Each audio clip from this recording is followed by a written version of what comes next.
Nós vamos falar de pesquisas, mas não apenas de pesquisa, vamos falar das redes também. Edgar, você quer começar antes, falar de redes, antes de falar das pesquisas? Fazer uma breve comentário Ótimo. sobre isso? Vamos Porque lá. nós temos, vamos dizer assim, a rigor, nós estamos vivendo as primeiras 2 semanas, e para valer mesmo, a primeira semana de Blue Sky e com o Twitter congelado, né? Suspenso pela Alexandre de Moraes. O que aconteceu nesse universo dessas redes nesse período desde o bloqueio, Edgar? Bom, primeiro, assim, sobre a questão do Blue Sky, primeiro, quem não está lá, entre, siga a Fórum, siga os repórteres da Fórum, e vamos reconstruir essa rede de esquerda, a rede progressista no Blue Sky, porque parece que está se firmando mesmo. Quanto mais demora para o Elon Musk obedecer às leis brasileiras e o X voltar, mais o Blue Sky se consolida. Hoje já tem um ecossistema lá bastante satisfatório. Dá para acompanhar todos os veículos de comunicação, os principais influenciadores de esquerda do campo progressista estão lá. Inclusive, teve o caso aí que repercutiu bastante, que o Jornal Nacional encerrou a edição com o endereço deles no Blue Sky, né? Então, está se consolidando e hoje quase irreversível. Está chegando ao ponto de ficar irreversível. Tem muita gente falando no Blue Sky, olha, se o X voltar, eu não volto. Eu vou ficar aqui. Porque o X se tornou tóxico, né? A gente... E agora virou um palco da extrema-direita, né? Inclusive, tem aí o Plínio mandou para a gente uma matéria falando que há um movimento muito grande de identificar de robôs no X, né? Em apoio à extrema-direita, porque ele caiu só 1/3, ele caiu para 1/3 do tráfego. Deveria ter caído mais, na verdade, né? Se for ver, de fato, o bloqueio não é tanta gente que usa o VPN. Essa é uma pergunta que eu ia te fazer, porque é muita coisa. 1/3 do que tinha é muita coisa. E aí, é isso que a reportagem indica que são robôs? O Plínio mandou. Depois, se eu puder resgatar, Plínio. Acho que saiu no Estadão, é isso? Saiu num dos jornais ontem. Parece que... Eu vou resgatar esses dados, mas o tráfego é muito... O tráfego que está rolando no Twitter agora é muito de robô, né? E acho que pelo VPN é mais fácil, inclusive, né, Edgar, de efetivar essas questões que não dá para saber se é pessoa ou se é robô mesmo, né? Não é?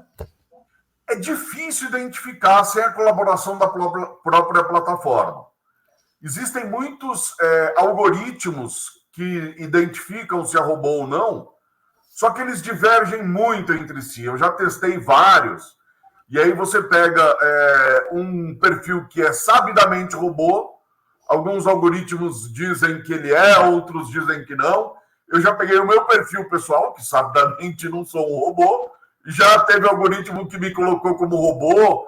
Então, assim, não é algo simples identificar quais são robôs e quais não são, porque há táticas de mascarar o comportamento de robôs, inclusive usando inteligência artificial, porque hoje fica mais fácil você mascarar que é um robô usando inteligência artificial. Mas suspeitamos que sim, que boa parte desse tráfego da extrema-direita pode ser de robô. O que não significa nada para nós, sabe por quê? Isso é uma explicação que eu costumo fazer internamente aí no nosso campo há muito tempo. Sendo robô ou não, o efeito real acontece. Porque ele gera engajamento. O pessoal fala, nossa, como disparou! Isso já é um engajamento, entendeu? Você olhar e falar, nossa, como disparou a live desse cara. Não importa se é robô ou não, o efeito do engajamento acontece. Então, a gente não pode cair nessa esparrela. Ah, estamos tranquilo, é robô. Isso não é uma boa atitude. Bom, vamos lá. Agora, para análise de redes. O que aconteceu na última semana foi basicamente o seguinte. A estratégia da extrema-direita continuou muita agressividade, linguagem agressiva, humor sombrio, né? Memes agressivos, etc. E aí, esse nível aí, o Pablo Marçal elevou os níveis de incivilidade lá em cima, né?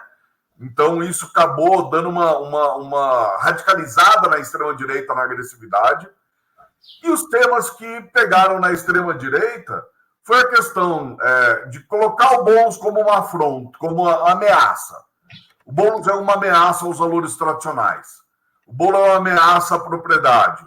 E os temas principais foram o hino, né, com linguagem neutra e o Boulos invasor, não sei o quê, etc.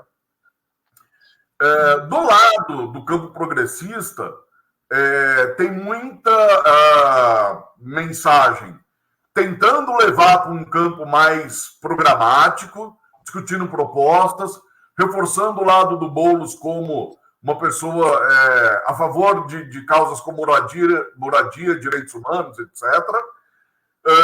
E também entrou em jogo o uso de figuras públicas relevantes para reforçar a imagem do Boulos como competente, sério, né?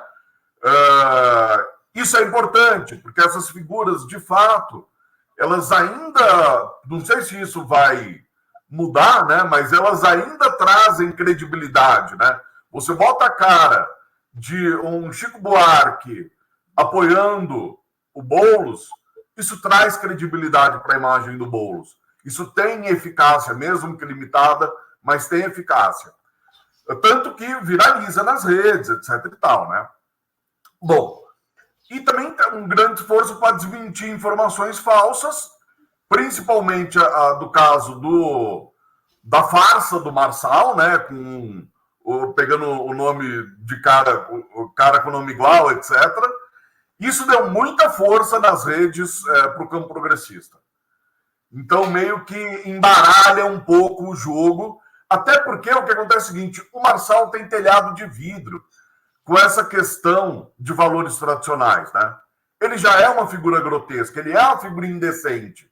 Tem um campo conservador, que não é exatamente a extrema-direita, mas é um campo conservador que fala, nossa, não, esse cara é indecente. Peraí, né? Não dá também. E aí acaba ficando no Nunes, né? Por isso que o Nunes também não perde tanto tração. Além dele ter a máquina, né? Tem essa questão do Marçal ser uma figura abjeta. E aí, o que a gente percebe é o seguinte: o Boulos tem que consolidar a sua imagem de gestor sério e competente, porque senão ele não tem contraponto a fazer a indecência do Marçal, né? Mas, ao mesmo tempo, ser firme e contundente e não não perder o seu viés progressista, que vai engajar um pessoal de esquerda e vai dar mais força à campanha, né? Porque esse pessoal quando entra com vontade, e isso pode mudar o jogo.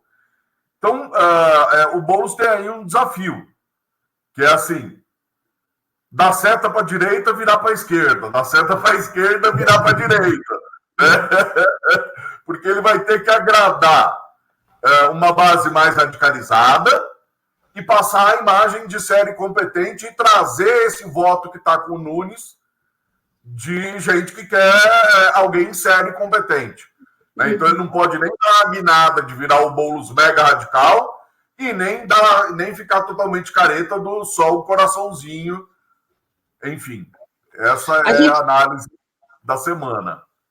A gente pode dizer, Pitino, rapidinho, Mauro, então que a gente pode dizer que vai haver esse movimento, por exemplo, se o X voltar a funcionar no Brasil, ser uma rede exclusivamente da extrema-direita, enquanto a esquerda, o campo progressista, se concentra no Blue Sky e em outras redes paralelas? Você acha que esse movimento vai existir?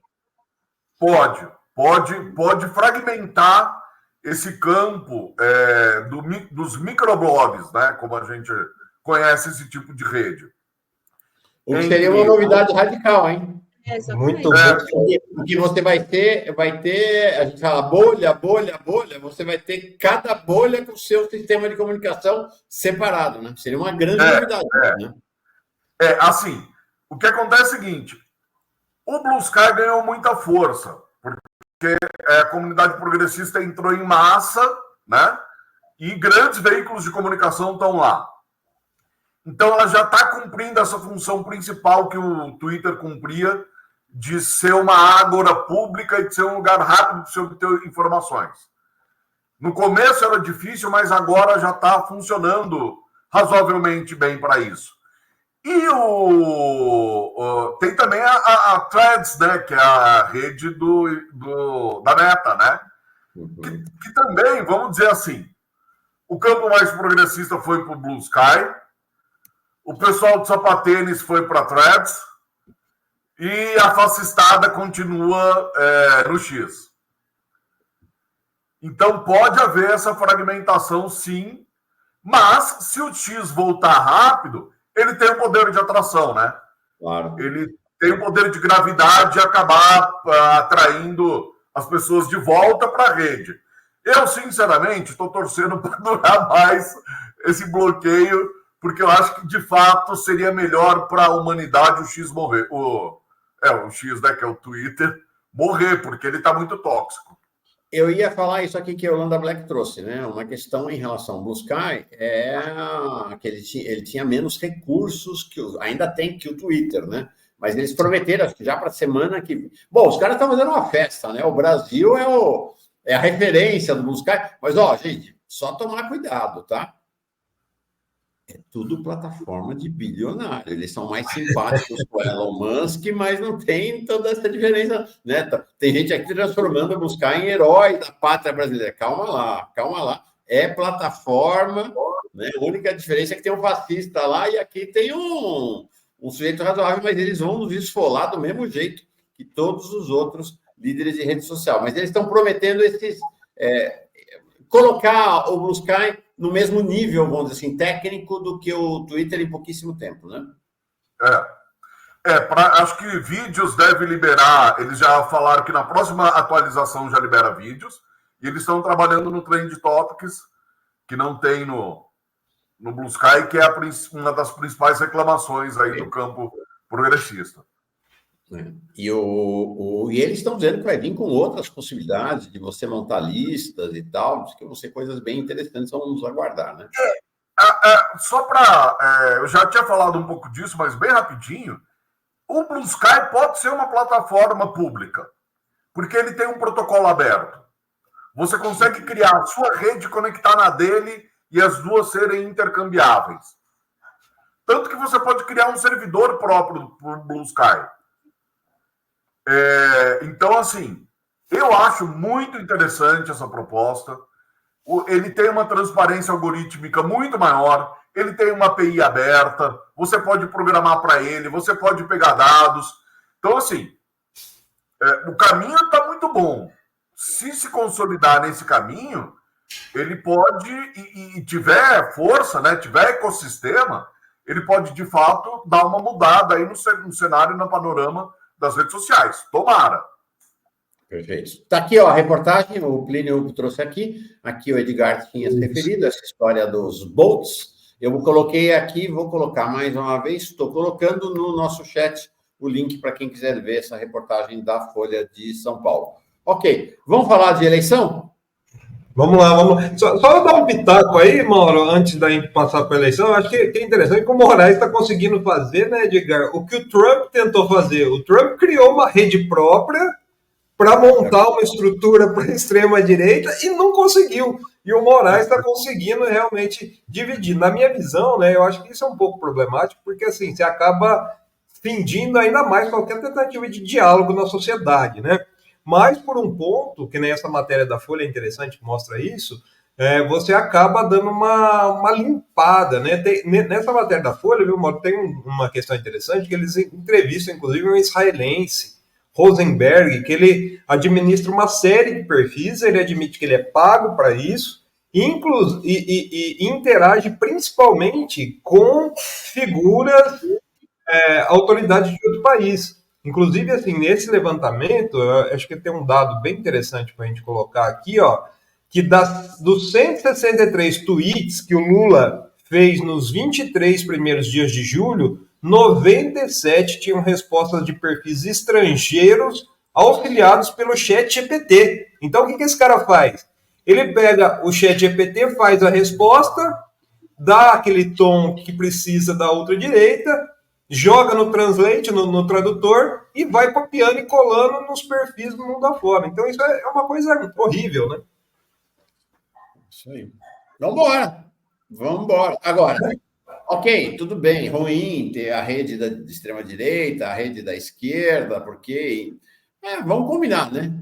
Já não tem diálogo, né? Já não tem. Agora, de diálogo, já não tem, né? Então, sei lá, de repente até melhor já separado uma vez, e aí fica só o Edgar e o Plínio infiltrados lá no Twitter, quando ele voltar, para trazer informação para nós. De qualquer maneira, Edgar está rindo de orelha a orelha, viu, Rebeca? Porque o Twitter era tudo aberto. E ele trazia para nós estatísticas, estudos, Sim. E o Elon Musk fechou tudo, né? Não tem transparência nenhuma mais. E o Blue Musk é transparente. Então, logo, o Edgar começa a trazer para nós um monte de numerinho, estatística, vai ficar todo feliz aí de estudo. Né? Homem do volume para isso, né? Porque, assim, dados com pouco volume não dá para brincar, né? Não é gostoso. O bom é dados abundantes, né? E agora que começou a ter esse número de dados, né? Agora, é ruim para você olhar as batalhas, né? Como o Plínio falou. Porque aí você vai estar com elas separadas, né? As bolhas sem se conversar. Né? Então, assim, em termos de batalha, enfim, vai mudar alguma coisa aí. Se continuar desse jeito, vai mudar alguma coisa, inclusive na política. Vamos aguardar para ver para que sentido vai. É isso aí. Política, pesquisa, eleição... São Paulo. Vamos entrar no tema? Vamos lá. Quem quer começar? Levanta o dedinho aí, quem quer começar avaliando as pesquisas. O Plínio falou hoje. Tô aqui só escutando a Edgar, viu? Mas, assim, pesquisa, vamos lá, Datafolha, é um cenário interessante, viu, gente? A gente vê que realmente... E daí eu vou até começar puxando o comentário justamente para essa questão das redes, né? Como é que isso impactou na campanha do Marçal. O Marçal teve um crescimento ali no início da campanha, principalmente no começo de agosto, depois daquele debate na Band, que ele fez uma série de cortes, né, que foi uma coisa estrondosa, foi 7%, assim, e o que aconteceu? O que mostra essa pesquisa da Datafolha? Né? Ontem, vocês já colocaram os números, existe um empate técnico entre os três, mas essa pesquisa está sendo comemorada principalmente pela campanha do Nunes. Porque o que acontece? Houve uma perda tremenda de tração do Marçal. Isso é a realidade. O Marçal oscilou um ponto positivo, né? Foi de 21 para 22. O Nunes subiu 3, de 19 para 21, e de 22, né? 21 para 22, 19 para 22, e o Boulos lidera aí com 23. E o que acontece, né? Isso está sendo visto na campanha do Nunes como uma maneira de lançar uma nova campanha que já foi estreada, inclusive, com o Tarcísio essa semana, que é a campanha do voto útil. Eles vão começar a jogar que só o Nunes consegue vencer o Boulos no segundo turno, que esse é o cenário que se coloca ali. Agora, saiu um detalhamento agora de manhã, eu acabei de subir uma matéria lá na Fórum, que mostra alguns dados aí que acho que é interessante a gente analisar. Por que perdeu tração o Marçal, né? O Marçal ele subiu, como eu disse, 7 pontos em 15 dias e subiu agora 1, né? Então, essa oscilação de um ponto só, que é uma coisa de andar para os lados aí, vem junto com um dado que é muito interessante. Ele, entre os principais candidatos, foi o que mais subiu em conhecimento da população. Então, assim, a exposição dele continua, viu, Edgar? Mesmo sem as redes, ele está conseguindo. Ele disse, esse tempo atrás, ele estava fazendo uma campanha, ele falou assim, pode bloquear minhas redes que eu vou aparecer na geladeira da sua casa. Uma coisa do tipo. E ele foi de 77% que conheciam o Marçal, foi para 76%, ou seja, teve um crescimento de 9 pontos nisso, e ao mesmo tempo elevou a rejeição dele, né? A rejeição dele, para vocês terem uma ideia, passou uma das principais dores de cabeça do Boulos, que é a rejeição do Boulos, que tem 37% mantida, e o do Marçal agora chegou a 38% a rejeição, muito em relação a esse jogo que ele tem feito. Então, o que a gente analisa aí? O Marçal pode estar batendo ou chegando bem próximo a um teto, né? Que é o teto do radicalismo mesmo, desses extremistas, né? Que estão no barco do Bolsonaro e que acabaram mudando para o barco do Marçal. O Nunes daria um pessoal mais, digamos, eu não gosto dessa palavra, que me lembra um editorial da Folha, daquele Joel Pinheiro, na verdade, um bolsonarismo moderado, né, que não existe, mas um pessoal menos extremista, vem crescendo principalmente por causa da atuação aí direta do Tarcísio na campanha. Então, esse cenário mostra que, assim, será que o Marçal ainda tem força? A gente tem um mês de campanha, praticamente, né? Pouco menos de um mês. Será que ele vai ter força para levar isso para o segundo turno? Ao mesmo tempo, analisando Boulos. Gente, Boulos, ele está crescendo. O maior crescimento dele, viu, Rebeca, foi no eleitorado negro. 9 pontos o Boulos cresceu, né, entre os eleitores que se declaram negros. E também ele lidera entre as mulheres ali, num empate técnico praticamente com o Nunes. Só que tem uma questão que eu acho que é muito interessante, que é o principal alvo de disputa, está na parcela do eleitorado que ganha entre 2 e 5 salários mínimos, né? Que é uma boa parte do eleitorado de São Paulo, que tem essa faixa de renda, né? Ali, se a gente for ver, existe, aqui faixa de renda, nesse eleitorado entre 2 e 5 salários mínimos, estou pegando os dados aqui, o Boulos e o Marçal empatam com 24% das intenções de voto. Então, a disputa está se dando nesse terreno, 2 a 5 salários mínimos, que é importante para que a campanha do Boulos possa calibrar o discurso em cima desse eleitorado. Viu? Edgar, seu olhar. Bom, vamos lá. Eu acho que, assim, primeiro, como a gente já colocou aqui anteriormente, é interessante entender o teto do Marçal, né? Será que ele já bateu nesse teto? Porque ele já está andando de lado, né? Nas últimas pesquisas. Será que ele tem condições de subir mais? Porque, assim, quando ele andou de lado aí nas últimas 3 pesquisas, isso já tira uma áurea de encanto, né? Inclusive do pessoal que adere. Fala assim, putz, não vai ser tudo aquilo. Ainda mais que ele começou a usar camiseta, vai no primeiro turno. Empolgou o povo dele de um jeito que dá aquela... né? O pessoal fala, ih, fez água. Então, assim, ainda há o risco dele virar um russomano. Ainda há o risco. Eu acho que não. Eu acho que ele vai se manter firme. Talvez ele vá para o segundo turno. Só que, assim, ele pode perder aí ele cansou um pouco a figura dele.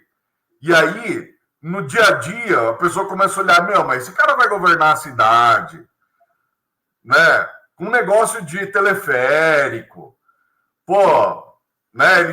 Ele mesmo falou, não, eu não tenho propostas, eu tenho sonhos. Não necessariamente eu vou cumprir. Aí o pessoal começa a ver e fala assim, será que vamos entrar nessa aventura? E o Nunes pode se reforçar com isso. Então o cenário está muito aberto, né? Eu acho que está um pouco difícil para o nosso campo, que somado o campo progressista, ainda está um pouco menor numericamente que somado o campo conservador. Então a gente tem que comer mais feijão aí para conseguir ganhar essa eleição, né? Por isso que é muito importante o Boulos ter esse equilíbrio que é muito difícil de ter, de continuar uma pessoa incisiva, só que agradar o eleitorado, que ele vai ter que roubar uma parcela do Nunes. Se ele não roubar a parcela de eleitorado do Nunes, pode ficar difícil. Então, é um equilíbrio muito difícil. Agora, sim, o que eu acho? É ótima essa questão de ter subido a rejeição do Marçal, porque ele ainda não é o mais conhecido dos três. E, pela lógica, vai crescer o conhecimento dele, vai crescer mais a rejeição dele. Segundo turno, eu ainda sou old school na análise política. Segundo turno é um embate de rejeições. E aí quem tem rejeição mais alta perde. Então eu acho que isso é um bom sinalizador. Agora, é aquela história, né? Não dá para escolher adversário, o time que escolhe adversário não ganha campeonato, né? Então temos que ganhar do Nunes se ele for, temos que ganhar do Marçal se ele for, temos que estar preparado para isso, por isso tem que continuar a tática de bater nos dois. O Boulos está certo de bater nos dois. Só que talvez não esteja batendo do jeito mais correto. Porque, assim, será que está colando essa questão de os dois falar que os dois são bolsonaristas? Porque o Marçal é um hiperbolsonarismo. Né? Ele vai além do bolsonarismo. Ele é mais bolsonarista que o próprio Bolsonaro. Ele já é uma figura que foge do bolsonarismo tradicional. Já o Nunes é um centrista que está colando aí no Bolsonaro para ver se pega uns votos. Então, assim, será que a melhor estratégia é bater só no rótulo bolsonarista ou é bater na pessoa mesmo, assim, pessoa pública, né? Corrupção e ineficácia do Nunes e a questão da indecência do Marçal e da sua história de bandidagem, né? E outras que, aliás, não vamos dar spoiler, Plínio, mas o Plínio vai sacudir a roseira com uma matéria aí que vai sair o fim de semana, mostrando um lado do Marçal. Ficou para a semana que vem, ainda está em apuração. Mas rufem os tambores, aguardem o Plínio. Enfim, eu acho que estamos no bom caminho, mas vai ser difícil. Vai. Não, o Plínio e Edgar cortam todas as arestas, né? Mas eu acho que vai ser com emoção, né? Vai ser com emoção, porque os números estão empatados tecnicamente. A gente precisa agora avaliar o cenário daqui para frente. Estou muito curiosa para saber como que vai ser esse movimento todo amanhã, no 7 de setembro.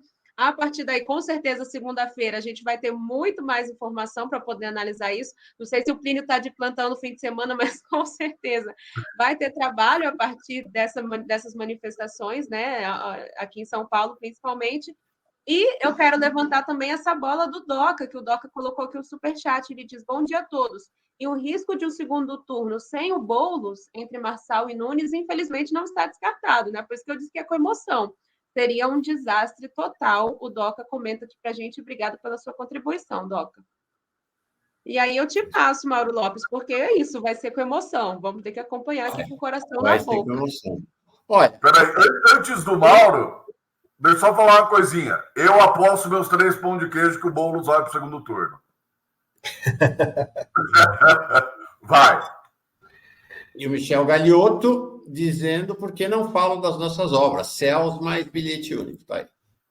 Isso aí. Bom, é o seguinte, eu não seria tão otimista assim. Acho que realmente há uma chance grande de o Boulos estar no segundo turno. Mas o que essa pesquisa mostra é que não é certo.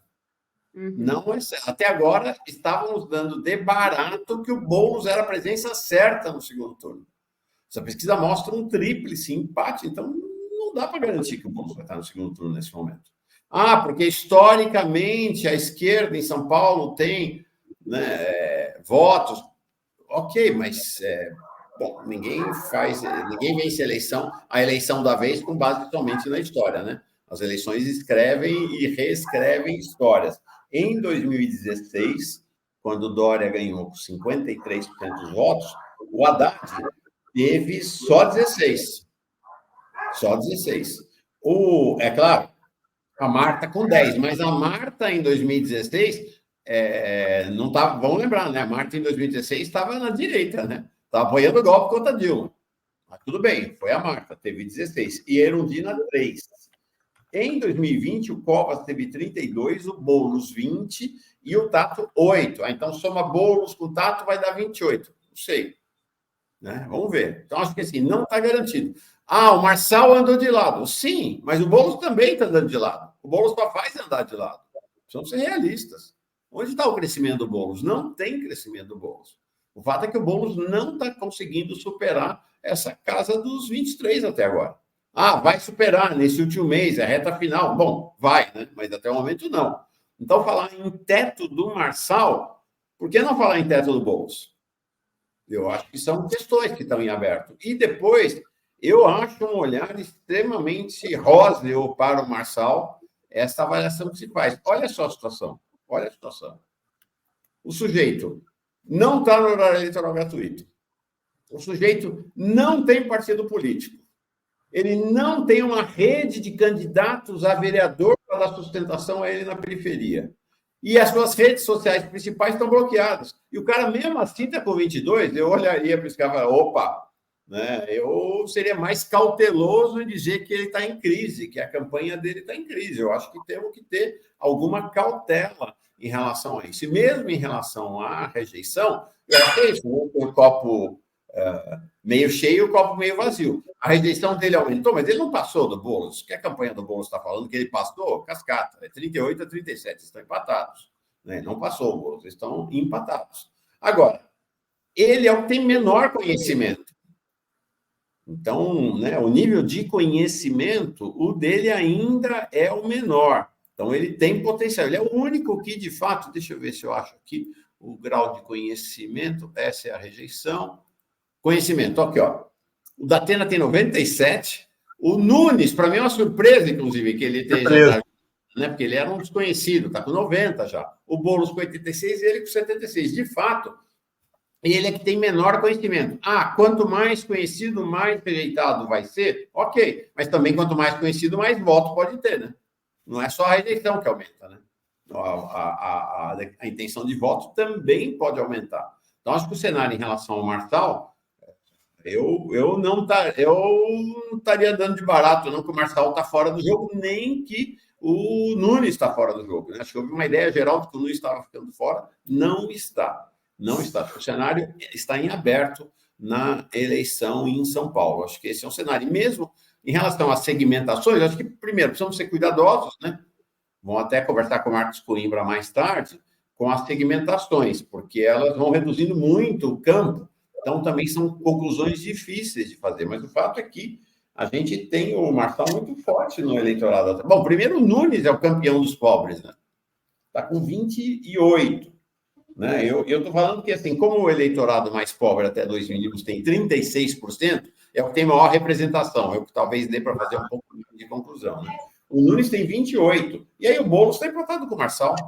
19 a 17 nesse eleitorado. Né? Então, eu acho que o cenário é um cenário de incerteza nesse momento da eleição. E aí trago o que a Rebeca trouxe, é a nossa manchete, inclusive. Né? Acho que a manifestação da Paulista sábado, não sei o que vocês acham, acho que pode ser importante para definir essa reta final. Se tem muita gente, é uma coisa. Se tem pouca gente, é outra completa. Porque ela diz respeito não só a São Paulo, claro, ela diz respeito ao STF, à luta bolsonarista e tal. Mas se tem, né? Nós vimos, eu estava lá, tinha 3 mil pessoas, otimisticamente, na manifestação do Boulos no outro sábado. Quantos vai ter lá? Quantos vai ter lá? Então, será que vai ter o que teve em fevereiro? 100 e tantos mil? Isso aí vai dar um impacto, né? Se tiver 10 mil, 15 mil, o fracasso vai cobrar um preço para eles também. Vai subir todo mundo no palanque? O Bolsonaro está dizendo que sim. Marçal vai ser aplaudido e Nunes vaiado? Os dois vão ser aplaudidos? Acho que tem algumas variáveis aí que podem ter uma repercussão tão grande quanto a pesquisa na definição da eleição. Acho que ainda dá mais um tempinho para a gente fazer uma segunda rodada. Temos aí mais 10 minutinhos para uma segunda rodada. 3 minutos. Deixa eu já pegar a carona. Que vai marcando o tempo e a gente vai vendo aqui. É uma ideia interessante. 3 minutinhos para cada um fazer uma rodada. Eu acho que eu vou usar até menos que isso, mas existe assim uma tensão. O que existe nas campanhas, principalmente na campanha do Boulos, existe uma tensão. Olha, eu nunca vi uma eleição nesse nível em São Paulo. E uma coisa que eu quero colocar aqui, né, acho que é interessante aqui, ó, o Michel Galiotto falou também, ó, façam a soma dos votos unidos de direita, no segundo turno estarão juntos e tranquilos para vencer. Não é assim, Michel, não é assim, porque se a gente for ver, o segundo turno vai ser ainda mais, o que o Bolsonaro vai fazer no domingo é um teste de força do bolsonarismo, porque o segundo turno vai ser Bolsonaro versus Lula. E o Lula venceu na capital paulista, essa é a grande questão. Mas o que interessa agora é o primeiro turno.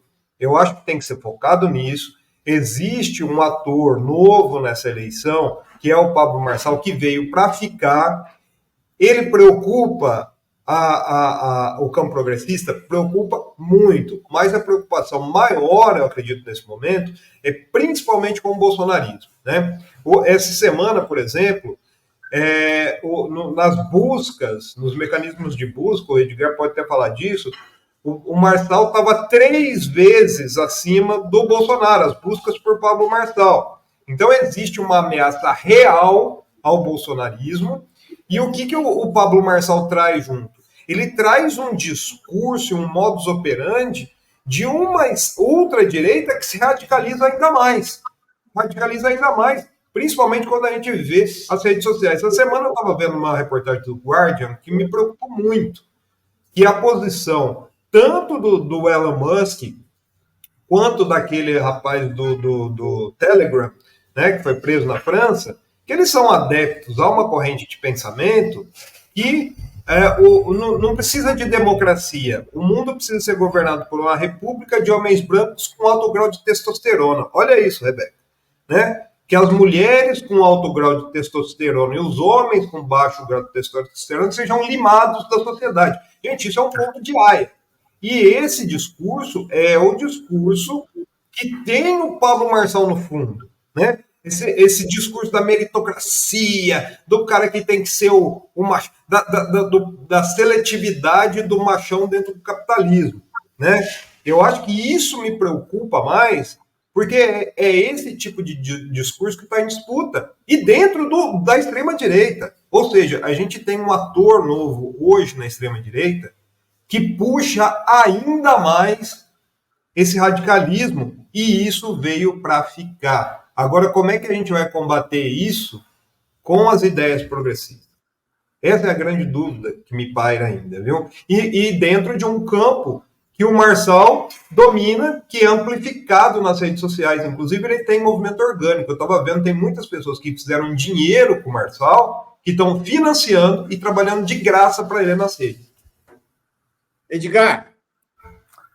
Bom, eu acho que assim, em termos de adesão da militância à campanha, para mim, o Nunes é um cara mais perigoso. Porque o Nunes, como ele é insosso, tem uma tendência de você terceirizar a luta pro Boulos. Fala assim, vai lá, Boulos, ganha desse cara aí que você é capaz, estou na torcida aqui. Como o Marçal é um cara tão abjeto, a tendência é a militância entrar e falar assim, não, esse cara não, eu vou entrar com tudo. Então, a gente funciona assim, infelizmente. A gente não deveria terceirizar nossas lutas. Só que tem essa tendência de acontecer. Se for com o insosso, a gente fala, vai lá, Boulos, você vai ganhar essa. E se for com o Marçal, a gente fala, não, eu vou levar isso aqui junto com o Boulos. Porque esse cara não vai ganhar. Então, tem essa contradição triste. Né? Você acha que o Marçal, no segundo turno, estimula mais a militância de esquerda a ir para a rua para o combate do que o próprio Nunes? Vamos traçar aqui um paralelo com um judoca. Se ele entra para ganhar a medalha de prata numa Olimpíada, ele pode falar, eu não quero pegar o primeiro do ranking, porque aí eu tenho chance de levar a prata. Agora, se ele entra para ganhar ouro, fala, eu quero pegar na primeira luta o primeiro do ranking. Porque se eu derrotar esse cara, eu vou pro ouro. E eu acho que a gente tem que ser meio assim, né? Chegar em segundo, não perdeu. Então a gente tem que ir pro ouro, né?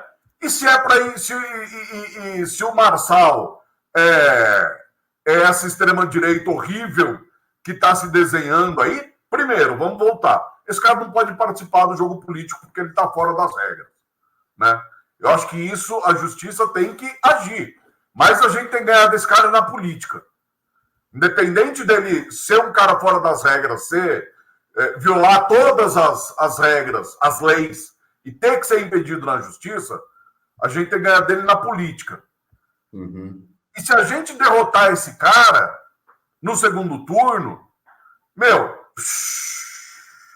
carreira dele, ó. Agora, por outro lado, ele é um baita risco se ele ganha, né? Então, assim, é um jogo de risco. A gente tá entre a cruz e a espada, né? Tá numa situação difícil. Nós vamos conversar a partir das 9 da manhã, imperdível, com o guru Marcos Coimbra, para analisar essas pesquisas, mas não apenas as pesquisas, né? Não apenas São Paulo, nós vamos falar do Brasil inteiro. Né? Você tem um cenário do Brasil de grandes dificuldades para a esquerda. Né? Grandes dificuldades para a esquerda. Vou mostrar aqui os últimos levantamentos, as últimas pesquisas, e aí queria analisar o que está acontecendo, né? O que está acontecendo. E vou pedir uma palhinha dele sobre São Paulo também. Piscinão tem razão. Até rima, hein? Dá para fazer um haikai com Piscinão tem razão. Mais uma letra. O Piscinão tem razão. Pitinão, viu, Mauro? É pitinão. Não, mas é piscinão. É piscinão mesmo, né, Edgar, na escola? Na infância era piscina. Ô, gente, para a gente encerrar, Mauro, tem o superchat da Gilvânia, que eu não posso deixar de ler. Gilvânia Gonçalves, ela questiona se esse eleitorado pobre que apoia o Nunes são os evangélicos. Não só, né, Plínio? Não só os evangélicos, né? Tem uma série de vertentes, como eu falei outra vez, dentro das periferias, mas eu acredito que não sejam só os evangélicos. Não, olha, essa pesquisa, né, Rebeca, tomando sempre o cuidado de que segmentação é um negócio arriscado, temerário, numa pesquisa, mas essa pesquisa mostra que eles estão dividindo com o Marçal um pouco à frente. 30% dos evangélicos com Marçal, 22% para o Nunes. Mas é importante dizer, né, que na hora que você faz a segmentação, a margem de erro, que é 3, sobe, no caso dessa segmentação, sobe para mais de 6. Então, dá para dizer que eles estão dividindo o eleitorado evangélico, é a afirmação menos arriscada, vamos dizer assim. Tá aí. Então é isso. Bem. Legal. Bom, pois é, segunda-feira. Você está de folga, Plínio? Segunda não? Não, estou trabalhando. Ótimo. Quero todo mundo aqui. Edgar, vai se preparando aí para ser convocado de surpresa na segunda-feira, para a gente avaliar essa manifestação bolsonarista e também. É claro, nós vamos ter os desdobramentos dessa crise brutal aí que envolve o ministro Silvio Almeida e o governo Lula, e vamos ter também o desfile do 7 de setembro em Brasília, né, com a presença do convidado de honra do presidente Lula, Alexandre de Moraes. Então vai ter muita conversa para segunda-feira aqui. Rapidinho sobre o 7 de setembro, o Rovai até citou, eu fiz um levantamento sobre a convocação nas redes. Tá grande, teve aí 1.700.000 reações das redes da Meta, é bastante coisa, só que assim, não é aquele que você fala, nossa, explodiu, não é. Então assim, eu acho que se as redes se transformarem em ruas, vai ser algo significativo, mas eu acho que não vai ser aquele monstrão, não. Tá. Legal essa dica, então. Tem mobilização grande, mas não é, por exemplo, aquela que teve para fevereiro. Vamos ver, né? Mobilização nas redes, não nas ruas. Nas redes, não nas ruas. Não, está um pouco menor, Vamos ver. Aguardemos. Segunda-feira vem o Maringoni aqui, eu convidei-o para vir, inclusive porque ele vai na manifestação bolsonarista, vai lá acompanhar, vai olhar de perto, então vai ser bom ele poder dizer aqui o que acompanhou. Plinião, Piscinão, bom fim de semana. Bom fim de semana, gente.